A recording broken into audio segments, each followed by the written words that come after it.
Estamos en la penúltima clase del semestre y hoy vamos a ver una de las variables cualitativas de la forma, que es el color. ¿Qué significa que es una variable cualitativa? La forma, como vimos, era la relación entre figura y fondo, y tenía una serie de características objetivas, como características de proporción, características de escala, características de contorno, características de tamaño, y características relacionadas a la ubicación en el plano, es decir, ubicación relativa dentro del plano, en relación con otras figuras, y factores de peso visual, donde habíamos visto valor, contraste, densidad, etc. Todo eso son propiedades objetivas de la forma, es decir, que el sujeto que percibe la forma, en este caso, o la figura, para hablar en términos bidimensionales, son cosas que yo las puedo medir, las puedo cuantificar, es decir, no hay margen de dudas al respecto. En cambio, hay una serie de variables y de propiedades aplicadas a la figura o a la forma que generan una distorsión en su percepción subjetiva. Es decir, que el sujeto, quien observa la figura o la forma, tiene sensaciones de ciertas modificaciones, pues se llaman variables cualitativas, es decir, que generan variaciones en las cualidades de la forma. Las variables cualitativas son el color, la textura y la incidencia de la luz sobre la superficie o sobre la forma. Concretamente, un cubo de 1 metro por 1 metro por 1 metro pintado de negro se lo percibe subjetivamente más chico que el mismo cubo de la misma medida pintado de blanco. Entonces, eso es el ejemplo más claro de lo que significa una variable cualitativa. Y si yo lo llevo eso al plano de la textura, es lo mismo. O sea, un cubo de vidrio pulido, brilloso, de 1 metro por 1 metro por 1 metro, se lo va a percibir más liviano y más chico que un cubo de piedra rugoso de 1 metro por 1 metro por 1 metro. Y a su vez, según cómo le dé la luz, cuál sea la incidencia de la luz va a incidir en modificar cuestiones cromáticas, en fragmentar la volumetría o la figura según esté más o menos iluminado, lo cual va a hacer que el color sea más claro o más oscuro, y con la textura lo mismo. Pero si hay un relieve de por medio, el relieve también generará sombras y demás. Todo eso igual lo vamos a ver la clase que viene con textura. Que de paso ya les paso el anuncio que la próxima clase a las 12 va a ser la última clase teórica del curso, donde se va a hablar de textura.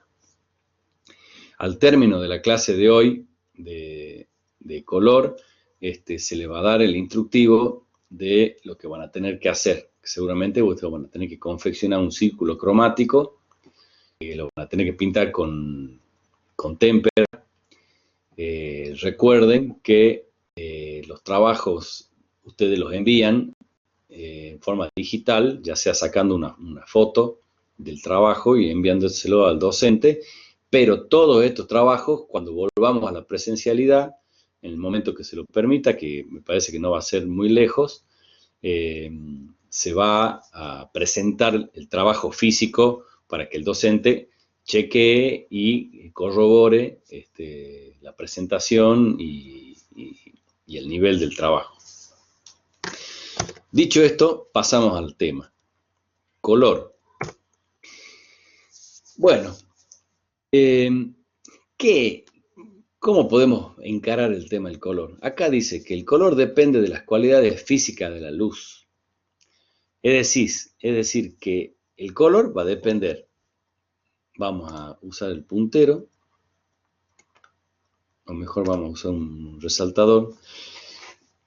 El color depende de cualidades físicas de la luz, de la estructura interna de la materia, es decir, de la constitución físico-química de la materia, y depende, obviamente, del ojo humano, que es el que percibe. Y el color, como fenómeno emergente del entrecruzamiento de estos tres factores, la luz, la materia y la fisiología del ojo, tiene profundas significaciones culturales. Es decir, cuando yo me refiero a significaciones culturales, ¿de qué estoy hablando? Estoy hablando de lenguaje. Acordémonos de las clases anteriores, donde definíamos qué era el lenguaje y planteamos el tema del lenguaje. Y que por supuesto tiene un rol comunicacional, lo cual está comprendido dentro del lenguaje, y la afectación a niveles psíquicos del individuo tiene que ver con significaciones culturales y con significaciones individuales. Entonces, como dice acá, los colores provienen de la luz y la luz es la madre de los colores. Entonces, como habíamos definido estos tres elementos, luz, materia y ojo, vamos a estudiar los tres elementos. Primero vamos a tratar de definir qué es la luz. Acá tenemos una especie de flecha truncada que vendría a ser el rayo de luz blanca. La luz la podemos definir como una mezcla de ondas electromagnéticas de diferentes longitudes de onda y está compuesta por rayos infrarrojos, luz visible y rayos ultravioleta. La luz visible es la porción del espectro luminoso en donde está calibrada nuestro sistema óptico. Hacia arriba, es decir, cuando la longitud de onda es más chica, nosotros tenemos rayos ultravioleta. Y cuando la radiación es más grande, tenemos rayos infrarrojos. El rayo infrarrojo nosotros también lo percibimos como calor. El rayo infrarrojo es el que nosotros también lo percibimos calor. Entonces, la mezcla de esas tres radiaciones es la que genera la onda electromagnética de lo que nuestros ojos perciben como luz. Entonces, en las ondas electromagnéticas tenemos las ondas de radio, que son ondas mucho más grandes. Después se van achicando las ondas, tenemos la infrarroja, después tenemos la luz visible. Más chicas son las ultravioletas y las más chiquitas son las de los rayos X, que son la de la radiografía, por ejemplo. Entonces, en donde tenemos la luz visible, si nosotros la luz visible la hacemos pasar por un prisma, lo que tenemos es la descomposición de lo que se llama el espectro luminoso, que es esto mismo que tenemos aquí abajo, esto que está permanentemente pasando en movimiento. Bueno, este es el espectro luminoso, que es lo que nosotros vemos en el arco iris. Lo que pasa cuando nosotros vemos el arco iris es que en vez de un prisma triangular, las gotitas de agua, de la lluvia, que están entre nuestros ojos y la luz, generan esta descomposición de los rayos de luz, por eso lo vemos al arco iris con estos colores. O también cuando vemos un CD y lo vemos al CD, lo movemos a la luz, también vemos la descomposición de la luz en la superficie. El espectro luminoso está compuesto por toda esta coloración, estos 7 colores. Empieza con el rojo, que es el más próximo al calor, es decir, a los rayos infrarrojos. Después va del naranja al amarillo, del amarillo al verde, del azul al añil y al violeta, que es finalmente el que está más próximo a los rayos ultravioleta. Para que se den una idea, la radiación ultravioleta es la de la luz violeta, la luz negra de los boliches o de la luz negra, los rayos ultravioleta que se utilizan para ver los billetes, para ver si son falsos o no, ese tipo de cosas. la luz infrarroja sería la luz del fuego, la luz de la estufa, esa rojiza. Por lo tanto, fíjense que los colores también tienen temperatura. Por eso, los ciegos o no videntes, ellos apoyan la mano sobre una superficie y según la percepción muy fina de la temperatura de esa superficie, ellos pueden saber si se trata de un color cálido o de un color frío. Si se trata de rojo, naranja, amarillo, azul o violeta. Es decir, que esta cuestión de colores frío y cálido no solamente tiene que ver con una percepción subjetiva, con la cual nosotros asociamos los colores rojos, amarillos al fuego y los azules, los verdes y los violetas al hielo o a las cosas frías, sino también que es real eso. Realmente hay una percepción, digamos, de temperatura. Acá tenemos en esta foto de arriba a la izquierda el experimento de la descomposición de la luz, del rayo de luz a través de un prisma y cómo Newton descompuso el espectro luminoso en función de este espectro luminoso de colores. Este espectro luminoso de colores es el espectro de la luz solar, que es una luz que está provocada por la combustión del helio como gas. Otras estrellas que no son de helio, que tienen otro gas, que es el que genera, la luz es distinta, da otro tipo de descomposición del espectro.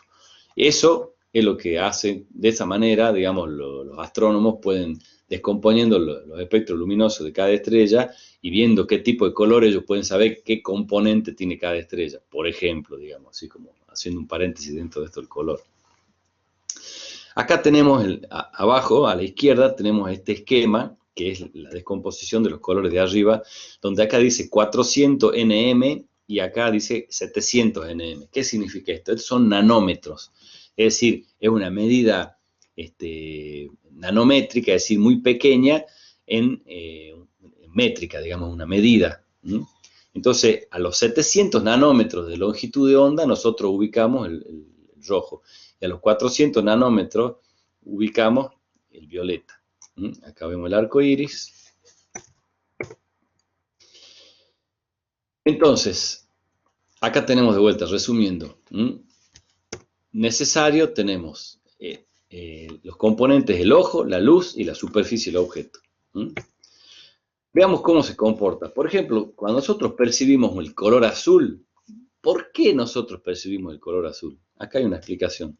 El color azul nosotros lo percibimos porque es lo que refleja la superficie. Es decir, que las condiciones químicas de la superficie que nosotros percibimos como azul tiene la capacidad de absorber toda la porción de colores del espectro luminoso menos el azul. Entonces el azul lo refleja. Por eso nosotros vemos la superficie color azul, porque es la porción del espectro luminoso que esa superficie, por sus cualidades químicas, no es capaz de absorber, sino es capaz de reflejar. Entonces en este esquema queda clarito. Lo que refleja, es decir, lo que la superficie no absorbe, es el color que nosotros percibimos. Lo mismo pasa con los distintos colores. Entonces, ahora, habiendo planteado el tema de la luz, como esta mezcla de ondas electromagnéticas que percibe el ojo, ahora vamos a definir qué es el color. Entonces tenemos dos definiciones posibles para color. Una definición desde el punto de vista científico, de la física, y una definición desde el punto de vista de la plástica o de la percepción, o en este caso de la arquitectura, o sea, del lenguaje visual, para ser más concreto. Entonces, desde el punto de vista de la física, es una cualidad de los objetos que reflejan ciertos rayos de luz blanca y absorben otros, que es lo que les acabo de explicar. Y desde el punto de vista del lenguaje, podemos decir que es la sensación, es una sensación perceptual producida por la acción de determinadas radiaciones que los órganos de la visión son capaces de detectar. Entonces, cuando le pregunten definición de color, acá tienen estas dos definiciones que son complementarias, porque una es la definición física, científica, y la otra es la definición perceptual. El color tiene tres dimensiones o tres componentes. La primera de ellas se le llama tono. El tono es el color en sí mismo, es decir, es lo que le da el nombre. Es lo que se llama el croma. Como dice acá, croma. Es tono o croma, que es el nombre del color, es decir, es lo que lo diferencia en el espectro luminoso. Lo que vemos acá abajo en el espectro luminoso es la ubicación de los tonos. Rojo, azul, amarillo, verde, etc. Y todas sus mezclas. Después tenemos el valor, que no es ni más ni menos que el grado de luminosidad. Es decir, es lo que lo hace claro o oscuro. Que en el caso del color, digamos, en la naturaleza, o del color existente, sería el grado de oscuridad o claridad que tiene el color, en donde también va a influir la sombra y la luz proyectada sobre el objeto, ¿verdad? Pero cuando nosotros lo creamos al color con pinturas, el valor va a ser la unión del color con blanco o con negro. Entonces ahí diferenciamos el color de luz del color preparado, del color pigmento. El valor es el color, es el tono con blanco o con negro. Y la tercera dimensión es la saturación del color, es decir, el estado de pureza, es cuán puro es el color. ¿Cuán puro relativo a qué? Relativo a la mezcla con gris neutro. Entonces, en esta barra que nosotros vemos acá, ubicamos acá arriba, ubicamos el violeta puro y acá ubicamos el gris neutro. Y el viaje del color puro hacia el gris neutro es lo que se le llama la saturación. Es decir, repasando, tono, el color en su estado puro, el croma. Valor es el croma con blanco o con negro. Y saturación es el croma con gris, en distintas proporciones. Esta dimensión del color está expresado en un modelo visual tridimensional que se llama esfera de Munsell. La esfera de Munsell. Munsell es el señor que inventó este sistema, este modelo tridimensional para poder ubicar el color. Imaginen que tenemos un planeta, una esfera. Ese planeta gira en torno de un eje. Bueno, sobre el eje de rotación, en el polo norte ubicamos el blanco puro y en el polo sur ubicamos el negro puro. Y a lo largo del eje están todas las gamas de grises. Y en el centro, es decir, en el núcleo del planeta, está el gris neutro. Ahora, vámonos al ecuador. ¿Qué pasa en el ecuador, en la superficie de este planeta, a la altura del anillo del ecuador? Ahí está ubicado el espectro cromático, es decir, ahí están todos los tonos en estado puro. Ahí está el círculo cromático. Y cada uno de los colores que está en estado puro en la superficie, cuando viaja hacia el núcleo, es decir, el viaje de ese color hacia el núcleo, es la saturación de cada uno de esos colores. Y en la superficie, el viaje que hay del polo norte al polo sur, empezando del ecuador hacia arriba, hacia abajo, es el color, es decir, el tono puro mezclado con distintos componentes de blanco o negro. Entonces, esa es la esfera de Munsell. Entonces tenemos la escala de tonos, tenemos la escala de valores y tenemos la escala de saturación, que es el viaje hacia el centro del planeta o hacia el núcleo. Acá vemos una imagen de la esfera de Munsell. Esta vendría a ser una vista superficial de este planeta de color, donde vemos el polo norte blanco, el polo sur negro, y vemos, por ejemplo, acá tenemos la escala de colores puros, y vemos, por ejemplo, cómo este naranja se va aclarando en la superficie hacia el norte y se va oscureciendo hacia el sur. Y acá vemos un corte, este vendría a ser un corte de esta esfera, un corte que pasa por el azul y pasa por el rojo, y vemos cómo el rojo va viajando hacia el gris y cómo el azul va viajando hacia el gris. Acá en el centro está ubicado el eje de rotación, que es, acá está el gris neutro, y acá está el blanco y acá está el negro. Bueno, esta es una vista en planta y esta es otra vista en el otro sentido. Corte horizontal, corte vertical y vistas superficiales.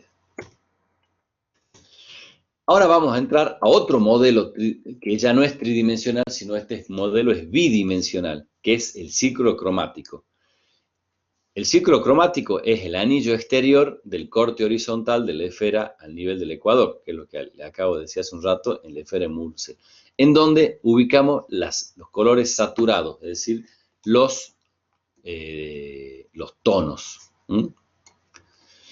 Es decir, es la ubicación, es la organización del espectro luminoso, que es lo mismo que vemos acá, es lo que vemos acá. ¿Cómo se construye esto? Esto se construye de la siguiente manera. En un triángulo equilátero lo dividimos en tres y acá ponemos los colores primarios. Es decir, los colores primarios de los pigmentos son el amarillo, el azul y el rojo. Es decir, son los colores que nosotros no los podemos crear. Son colores que ya existen, a partir de los cuales se crean o se generan todos los otros colores. Después tenemos un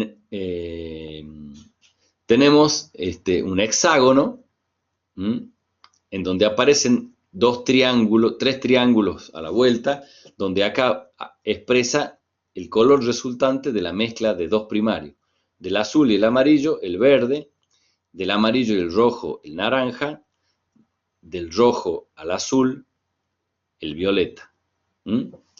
Y entonces estos otros tres colores, que surgen de la mezcla de los primarios, se llaman colores secundarios. Y acá vamos a ubicarlos. Entonces, fíjense, en esta punta aparece el rojo. Este rojo y este rojo es el mismo. Esta punta aparece el amarillo, esta punta aparece el azul. Y acá aparece el verde, acá aparece el naranja y acá aparece el violeta. Y en el medio, entre un primario y un secundario, va a aparecer un terciario, que es la unión de un primario con un secundario. Entonces fíjense cómo está organizado el ciclo cromático. Ahora vamos a empezar, en base a este modelo del ciclo cromático, a hacer clasificaciones dentro de los colores. Estas clasificaciones, la primera de ellas son los colores complementarios. ¿Qué es un color complementario? Un color complementario es un color cuya mezcla da gris neutro. Y son colores que están ubicados opuestos en el ciclo cromático. Fíjense que el verde está diametralmente opuesto al rojo. Es decir, que el rojo es complementario del verde. Y fíjense que el verde es el color en donde no interviene, que digamos que es fruto de la mezcla de dos primarios menos del rojo. Entonces, así se determina el complementario. Siempre el complementario de un primario va a ser un secundario. Después tenemos los colores los colores de contrastante, es decir, el contraste dentro del color. ¿Cuándo hablo yo de contraste? Yo les había dicho ya, cuando hablábamos de factores de peso visual, que es la diferencia perceptual entre dos tonalidades o dos valores, ¿verdad? Entonces se habla de contraste cuando se puede constatar entre dos efectos de colores que se comparan diferencias o intervalos sensibles. Ahora, hay 7 tipos de contrastes. Vamos a ver cuáles son esos tipos de contraste. El primero es el contraste del color en sí mismo, es decir, el contraste de cromas. El mayor contraste es el que se da entre los colores primarios. Porque, por ejemplo, el contraste entre un secundario y un primario, por ejemplo, entre un naranja y un amarillo, digamos, no es tan contrastante como el del amarillo con el azul o el del amarillo con el rojo. Después tenemos el contraste de valor, que es el de claro oscuro. Verde claro, verde oscuro, verde más oscuro. Después tenemos el contraste de fríos y cálidos. Es decir, colores fríos están hacia un lado del ciclo cromático y cálidos están hacia el otro lado del ciclo cromático. Que aparte también tienen esta cuestión real de temperatura que le explicaba hace un rato. Después tenemos contrastes de complementarios, es decir, lo que le explicaba hace un rato, que el violeta es complementario del amarillo. ¿Por qué? Porque en el violeta interviene el rojo y el azul. Entonces, el que queda fuera de la mezcla del amarillo es el color complementario. El naranja, complementario del azul, y el verde, complementario del rojo. Ahora, lo interesante de esto es que cuando mezclo amarillo con violeta, me da gris neutro. Yo mezclo azul con naranja, me da gris neutro. Mezclo rojo con verde, me da gris neutro. Es decir, que fíjense, si yo quiero crear un color gris, yo o bien puedo usar blanco y negro, o si no tengo blanco y negro, yo mezclando colores complementarios en proporciones, digamos, correspondientes, obtengo también el gris neutro. Después tenemos lo que se llama contraste simultáneo, que es un fenómeno por el cual el ojo genera el color complementario. Y en este sentido, si me permiten, yo voy a agrandar acá para que nosotros veamos esta placa un poco más grande. Nos concentremos en este que vemos aquí, en el azul. Cuando yo veo este cuadrado de manera aislada, a este gris que está en el medio, yo le veo una tonalidad anaranjada. Y fíjense, vámonos al otro extremo. Cuando yo veo el gris que está acá, no solamente al gris yo parecería verlo un poco más oscuro, por la luminosidad, la gran luminosidad que tiene el amarillo, sino que yo le veo una tonalidad violeta.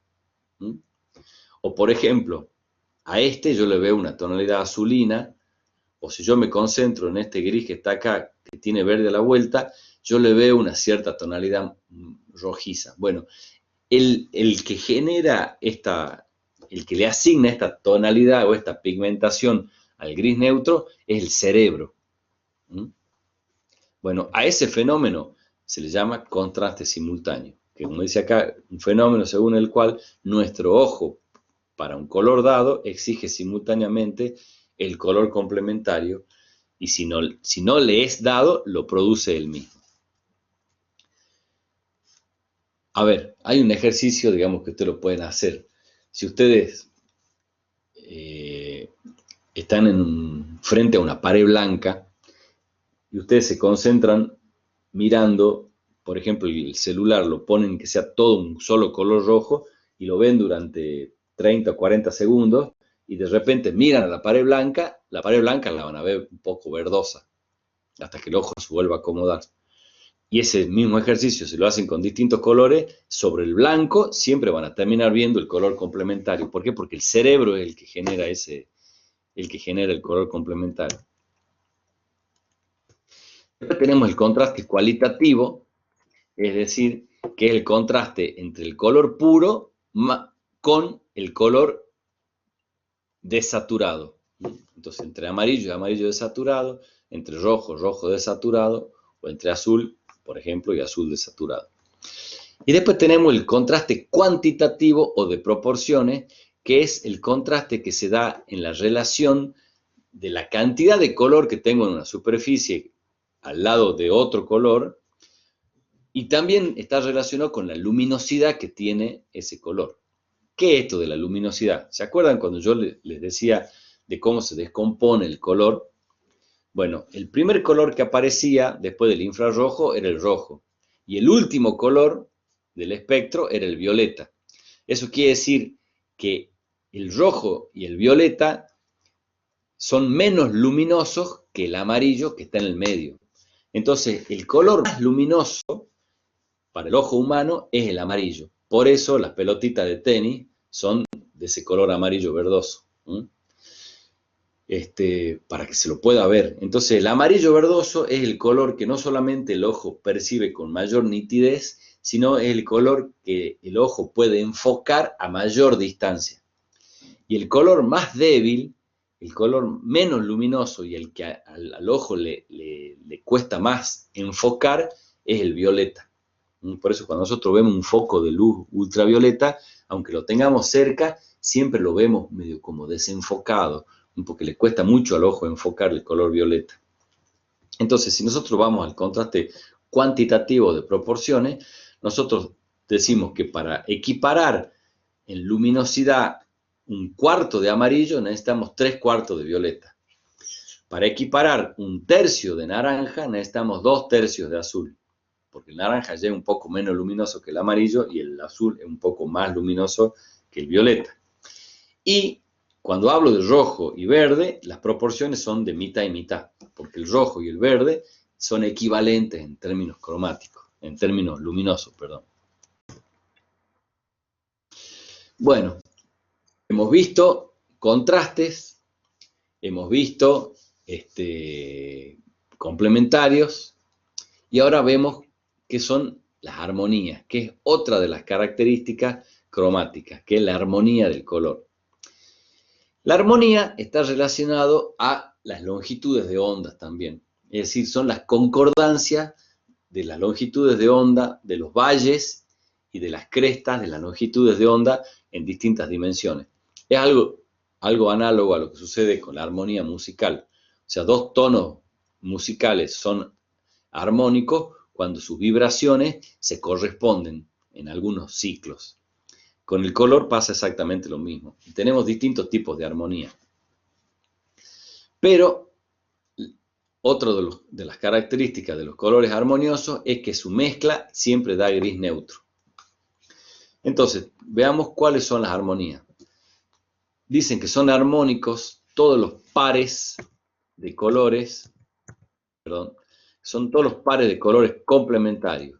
Las concordancias triples relacionadas en el interior de un triángulo equilátero isósceles y las concordancias cuádruples relacionadas en el interior de un cuadrado o un rectángulo.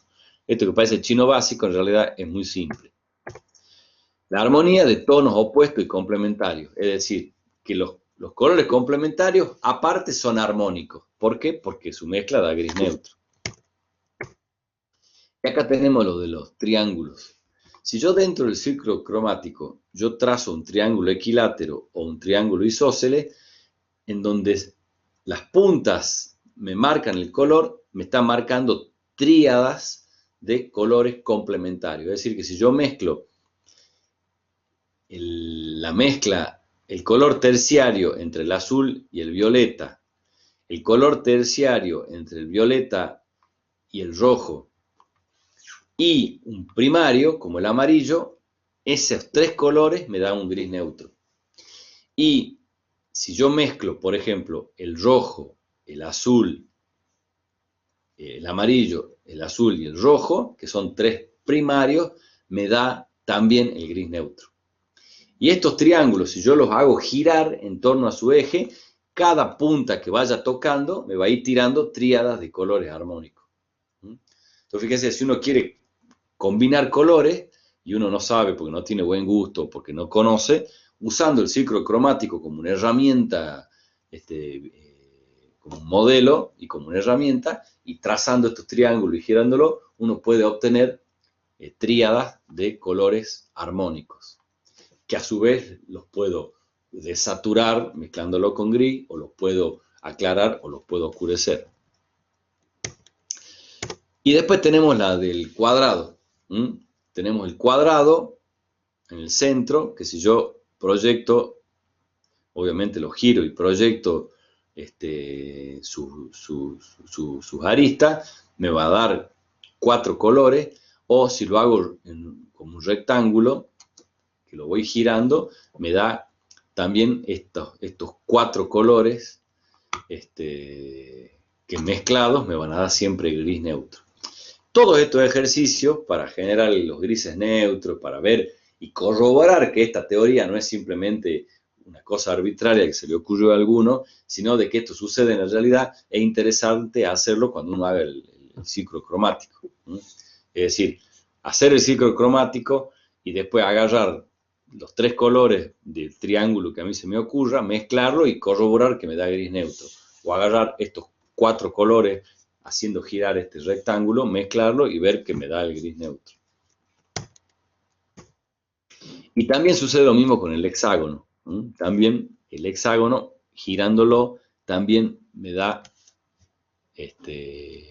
tonos armónicos. Entonces, ¿qué tipos de armonías tenemos? Tenemos la de complementarios, tenemos la de concordancias dobles, triples, 4 y 6, que es la que veíamos hace un rato, y tenemos tenemos colores análogos, gamas y matices, que vamos a ver ahora de qué se trata. Bueno, estos colores. A ver, criterios de aplicación del color. Y ahora ya pasamos, digamos, de lo que es la teoría pura del color a cuáles son los criterios de aplicación en la arquitectura. Tenemos los colores vivos e intensos, que son los tomados del ciclo cromático. Tenemos los colores, lo que se llama colores pastel o colores apagados, o los colores en realidad desaturados. Y tenemos los colores claros o oscuros, que son los que se le agrega blanco o se le agrega negro. Entonces nosotros podemos tener el uso del color como detalle, el uso del color como énfasis o para destacar, el uso del color como unificador de la forma, el uso del color como diferenciador de la forma. Entonces, ahora vamos a ver algunos ejemplos. Para ver los ejemplos, vamos a ver acá. Acá tenemos, por ejemplo, el uso de colores primarios, pero saturados, es decir, en esto puro, con blanco y con negro. Y acá tenemos colores desaturados, rojo desaturado, amarillo desaturado, verde desaturado y el negro y el blanco. Acá tenemos colores primarios, tenemos el amarillo, tenemos el rojo, tenemos el azul, en esto puro. Acá tenemos el naranja y el azul y el blanco como color neutro. Y acá en estas formas, que son unos obeliscos, en una plaza en la Ciudad de México, vemos cómo el azul con la incidencia de la luz se aclara y con la sombra se oscurece. Y bueno, y una serie de ejemplos de manejo de colores armónicos, de colores en gamas, gamas de colores fríos y colores cálidos. El color como fragmentación, como un elemento único empieza a quedar fragmentado y cómo la fragmentación es acentuada por el uso del color, en este caso en gamas. O la forma como el color como unificador, donde yo tengo varios elementos, varios volúmenes y todos con un mismo color, eso unifica aún más la forma, como en este caso y en este caso. Acá lo podemos relacionar también a la forma de adición, ¿se acuerdan cuando hablamos de formas aditivas o sustractivas? El color como diferenciador, es decir, cada volumen diferenciado por un tipo de color, como lo vemos acá. O los colores en tonalidades o colores desaturados o gamas. El color para poner énfasis sobre algún detalle, en este caso el color verdoso, enfatizando este elemento que irrumpe en una operación, digamos, de inserción o de interpenetración, acá, o acá esta escalera negra en un entorno todo verdoso, destacando la escalera. Bueno, y ahora llegamos a una serie de conclusiones. El primero dice acá, el espacio es manifestado por la envolvente y la relación entre ambos origina la forma. Es decir, que la relación entre la envolvente y el espacio es lo que origina lo que llamamos forma. Y si esto lo llevamos a lo bidimensional, decimos que la relación entre figura y fondo, es decir, figura o envolvente y fondo, espacio, es lo que origina la forma. La percepción de la forma puede ser modificada por la luz, el color y la textura. Es lo que les dije hace rato, que luz, color y textura se llaman también variables cualitativas. La luz y el color ayudan a enfatizar funciones, a unificar o diferenciar espacios y a generar sensaciones que afectan profundamente la conciencia humana. Entonces, de todo lo que hemos venido viendo, estas son 3 conclusiones claves. Por eso están al final de la clase. Y concluimos con el PowerPoint. Ahora, antes de terminar, bueno, acá no se apareció un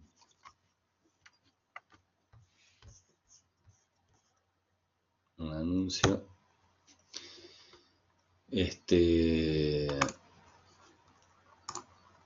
Vamos a ver algunos ejemplos.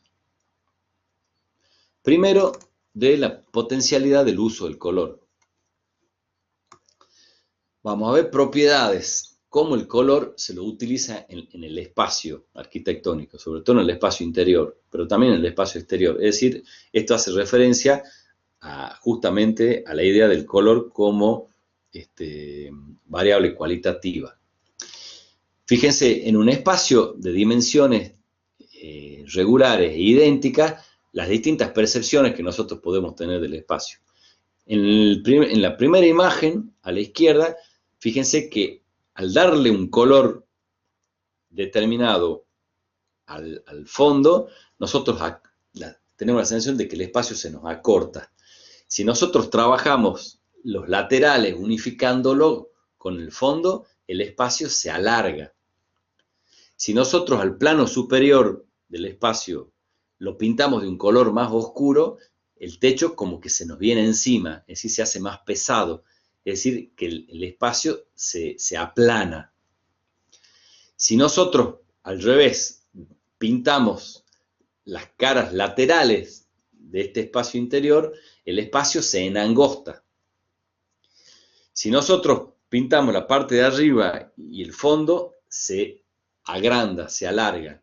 Si nosotros cortamos por el medio los planos, es decir, como fragmentándolo, la sensación es que se acortan la altura de las paredes. Si nosotros unificamos todo de un color claro, el espacio se va a ampliar. Si nosotros lo unificamos todo con un color oscuro, se va a compactar, se va a achicar el espacio. Y si nosotros destacamos, bueno, obviamente destacar es eso, ¿no? Es generar una fragmentación en alguna de las caras.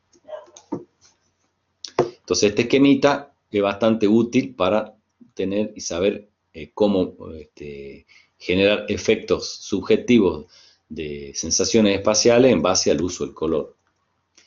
Y acá vamos a ver algunos ejemplos, ya rápidamente, del uso del color en tonos armónicos, en todo lo que significa la armonía del color. Si nosotros vemos la elección de la paleta de colores en este edificio y vamos al círculo cromático, vamos a comprobar que acá se trata de uso de colores armónicos, generando esta paleta de colores. Acá tenemos armonías también, en el uso de estos colores desaturados y saturados, violetas y rosas. Y este color sería, digamos, inconcebible si no lo ponemos en relación con el color verde.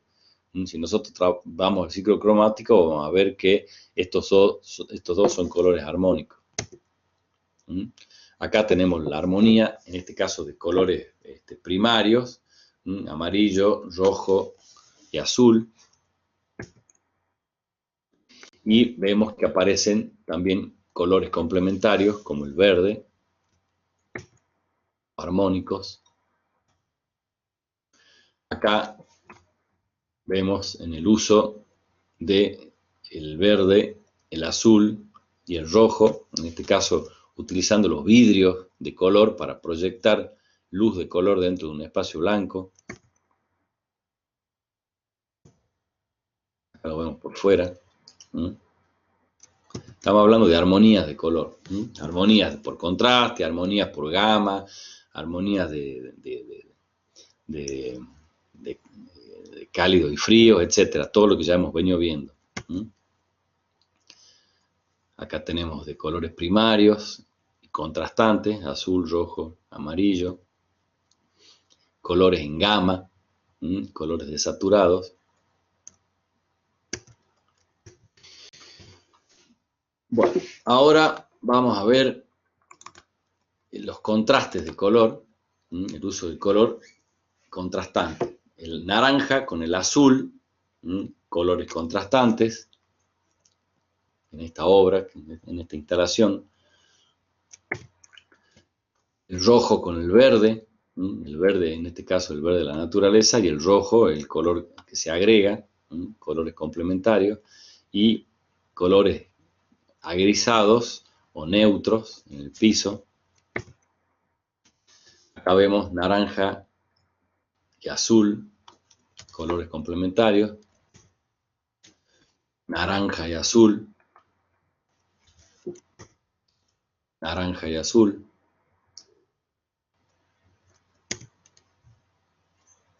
verdes y rojos, naranja y azul, inclusive la ropa de las personas que está acá afuera. Bueno, y seguimos viendo estos ejemplos de colores complementarios. Ahora vamos a ver cuando el color sirve para destacar. ¿Destacar qué? Destacar operaciones morfológicas. Por ejemplo, estos especies de containers que están insertos dentro de este edificio naranja. Entonces el cambio de color ayuda a percibir la composición morfológica. Acá, por ejemplo, todo el exterior es negro y el interior es fucsia. Entonces, como destacar el interior del exterior es diferenciar. O acá, por ejemplo, estos elementos, las aberturas y los elementos que sobresalen del volumen puro de piedra de este edificio, también están diferenciados con colores. O, por ejemplo, los planos inferiores, los planos horizontales destacados de toda la envolvente negra, o los interiores de estos cubos, de estos elementos que están insertos dentro del volumen, que tiene todas estas tonalidades grisáceas y frías, y acá colores saturados, verdes, amarillos y celestes,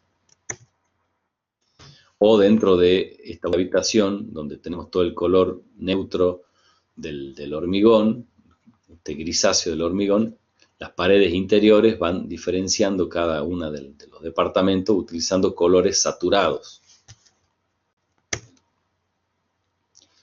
O acá, por ejemplo, estos elementos estructurales que sostienen toda esta carcasa de hormigón también diferenciada.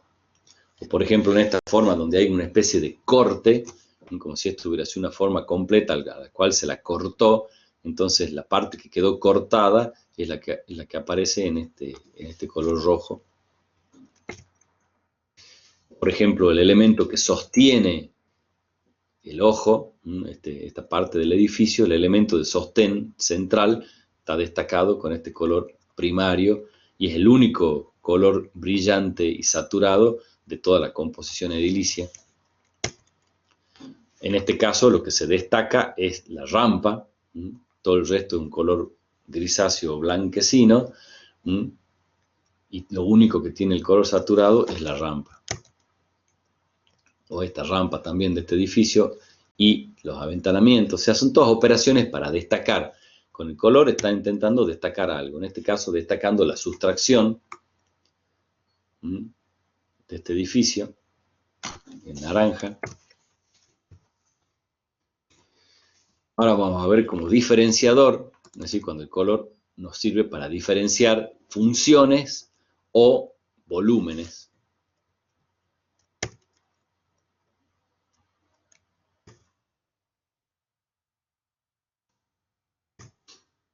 Diferenciando muros y superficies. Diferenciando el piso de las paredes y de la escalera y los muebles. Diferenciando elementos interiores y, por ejemplo, una columna y un volumen que sobresale, una ventana, del resto del envolvente del edificio. Otra cosa igual, diferenciando las distintas partes del edificio y utilizando aparte, ¿no?, los complementarios y los colores armónicos.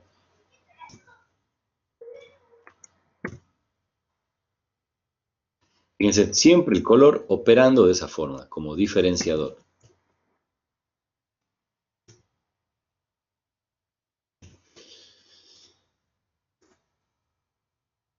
Acá el color como fragmentador, es decir, cuando el color nos permite fragmentarla la forma, es decir, a mí me cuesta percibir cuál es la forma unificada de esta casa porque está absolutamente fragmentada por el color. Fíjense acá, casi no podemos percibir cómo es la fachada porque está fragmentada por el color. Acá fíjense, cuesta muchísimo diferenciar el espacio, saber cuáles son el piso, el techo, las paredes, porque está todo absolutamente fragmentado. Todos ejemplos de fragmentación del color, del espacio o de la forma a través del uso del color.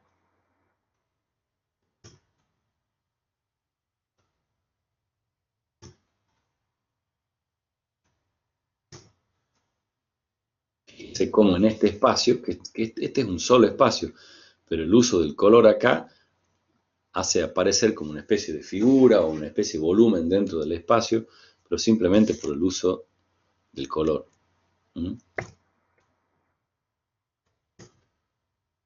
El color como fragmentación.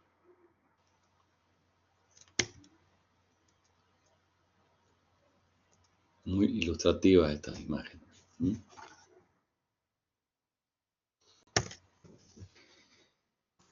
Ahora vamos a ver el uso de gamas.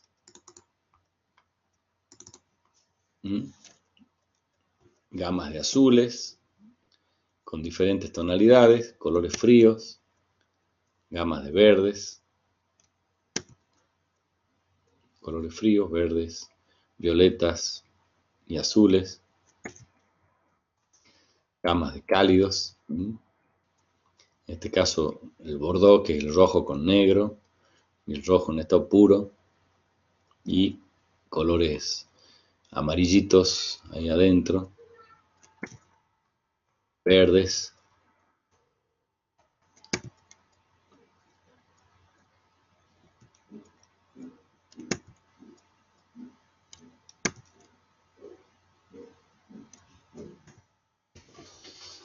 y ahora vamos a ver el color como unificador de la forma, que esto es algo muy importante porque a veces nosotros como arquitectos tal vez ya no podemos modificar algo que ya está construido, pero aplicándole color podemos unificarlo o podemos fragmentarlo. Entonces veamos en este edificio, por ejemplo, cómo el color del ladrillo unifica la forma a pesar de que la forma es una forma que volumétricamente está muy fragmentada.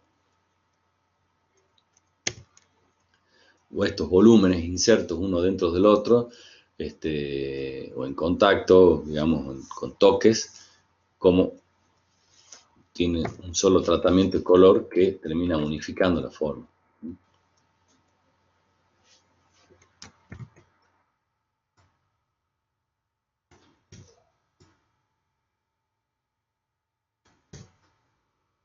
Acá fíjense que hasta el color de las ollas y el color de la casa están unificados.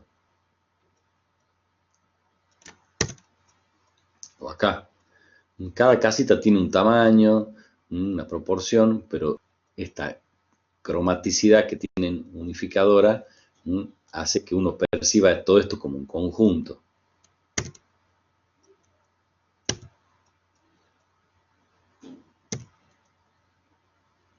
Fíjense cómo esa cohesión que tiene esta arquitectura y estos conjuntos urbanos tienen mucho más que ver con el color y la textura que con la forma en sí misma, ¿no?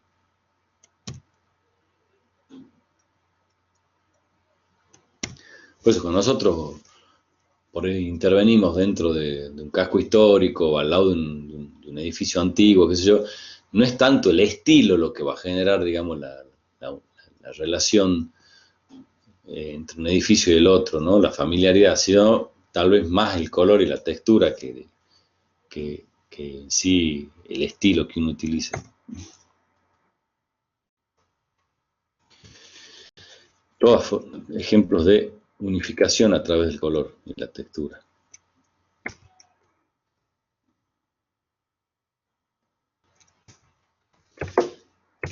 Bueno, este, hasta acá la clase, hasta aquí la clase